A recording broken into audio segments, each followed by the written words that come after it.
What's up guys, it's me Jeremy, and today we're going to be doing another late game commentary. So jumping right into this one, if we take a look at the score, you'll notice that my team is actually just a little bit behind while I'm actually extremely fed.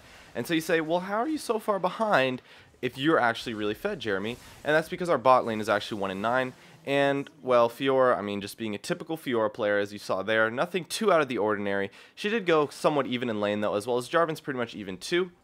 And so, at this point in the game, it's basically just up to me. That's what I'm thinking here. I'm thinking, okay, I pretty much have to carry our team here.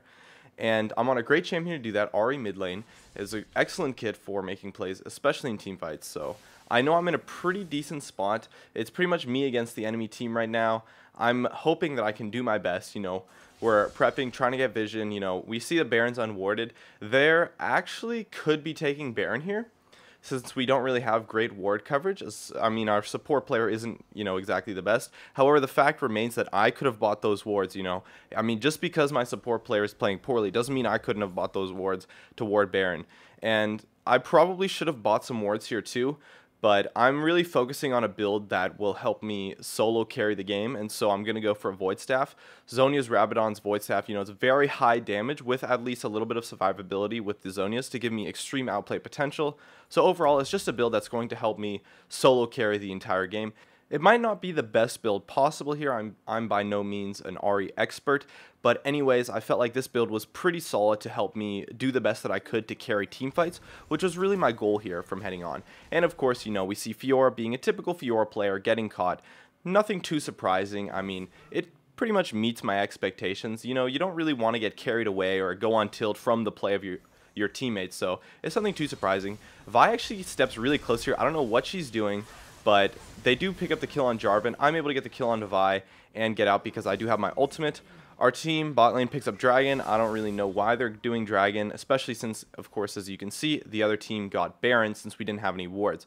So not the best play for bot lane to be Dragon. However, I kind of put that blame on myself, considering it would have been very easy for me to stop that by simply saying, hey guys, don't do Dragon. Like, it's really that simple. So in that sense, I'm not really doing my best to communicate the best plays to my teammates, so that's something that I could have been doing instead. But anyways, our opponents are going to be pushing down mid lane here. Jarvan did get caught, but I know that since we picked up the Vi, it's not really too big of a deal. They're going to have a tough time sieging since they don't really have a front line that could potentially tank towers, as well as their dive potential is pretty much nothing considering the rest of their team is pretty squishy. So I'm going to place down my pink ward here. We're going to do our best to just push out the lanes. Jarvan's back up, so we know we're at least in somewhat of a decent spot. We're just going to try to get some wards out. We are actually pretty behind here, especially because of the Baron that they took. So we're trying to be safe, play safe, no one get caught. And even though Fiora did get caught a couple times that led to free deaths, it was actually not really that significant since the only thing that they took out of her getting caught was top tower, whereas the Baron was pretty much unrelated to her getting caught. So her getting caught didn't matter that much in this sense. It was more the poor vision as well as, lack of communication from our team. And so I'm just trying to push out the mid lane here, get some vision. Pushing out the mid lane is a great way to get vision since it's going to most likely will pretty much always show opponents, and as you can see, we see about 3 or 4 of them on the map there and in the mid lane. So we know where they are. We know that we're probably not going to get caught here. We're safe to go into our own jungle. So Yasuo, they're starting to invade. Fiora puts out kind of a weird ward, so I go there. Vi's actually starting to go on me, and I know that if I get caught here, my team is screwed. So I have to use my ultimate, right? I don't want to take any risks. No, maybe I'll dodge it. Maybe this will happen. So I use my ultimate here, and I'm going to just try to clear the mid lane, and boom, charm on the Caitlyn right there. Free kill. Amazing play. And then I get out with my flash and Zhonya's, and then my team proceeds to clean up the remaining 4v5. And so I managed to turn a situation where it was almost near death into pretty much a face roll team fight. And the thing is that if you're in a situation where you're about to get caught like I was in that Vi, if that Vi had hit her Q onto me, she would have followed it up with her ultimate, and I would have been dead and pretty much immediately. Even with the Zhonya's, I probably still would have been dead.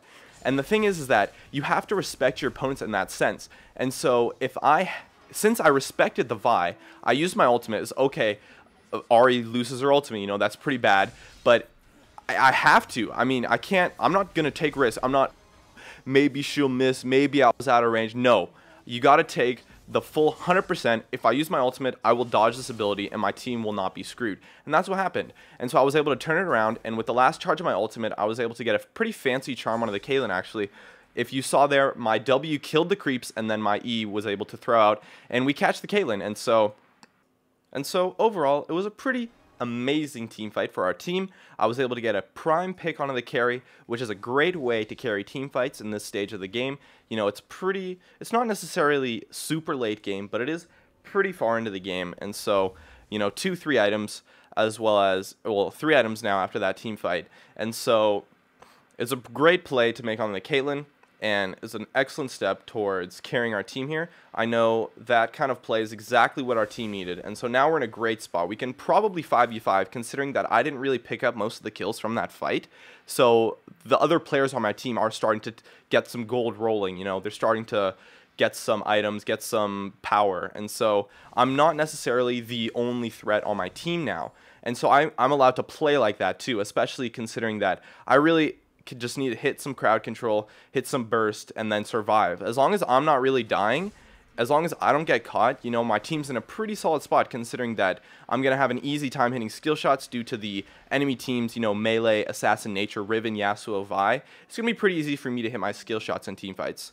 And so they're going to go for a play on the bottom tower here. And I don't really know what this positioning is. Look where Caitlyn, look where Riven is. 2 squishy players. Whereas Vi, you know, she's also out of position too, especially with the Jarvan ult. Great Jarvan ultimate. We get a pick onto the Vi. And that's a play right there that I want to point out, is because as the rest of our team cleans up this fight quite nicely, you know, you don't want to be afraid to focus tanks.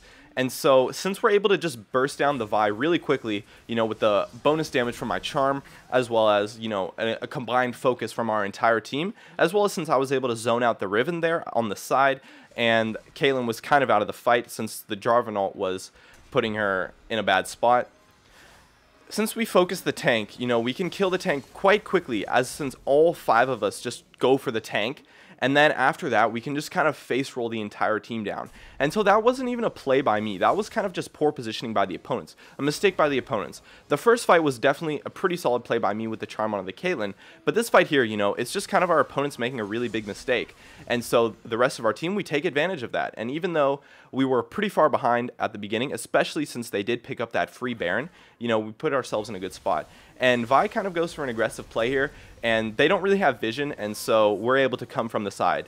Since they don't have vision on the area that Jarvan as well as myself were hiding, it puts the opponents in a spot where they kind of just go for the Lucian with no vision, and you never really want to make plays without vision. And so now we're left with a 3v5. I get my Zonias out. Riven doesn't actually die here, but we're able to, I believe, take down the Yasuo. Yes, the Yasuo goes down.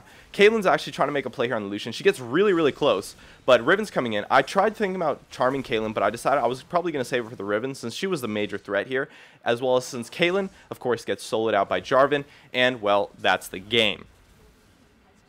And so that was a pretty good example, I thought, of me carrying a game. I don't really play mid lane that often. I mostly play support. I think if I was playing support, you know, that game probably would have still been able to carry by me, considering the bot lane was the reason that we didn't smash that game in the first place, since they were so far behind. But overall, I think that was a pretty solid game. Carried my teammates quite well on a role that I'm not most experienced on, made some solid plays, did some great work, and if you're wondering why I haven't been making that many videos lately, it's because I'm actually working on a really, really big project, and so stay tuned for that. Hopefully you guys will look forward to that as much as I look forward to making it and working on it. It should be out pretty soon. So, as always, thank you guys so much for watching, and I'll see you guys next time.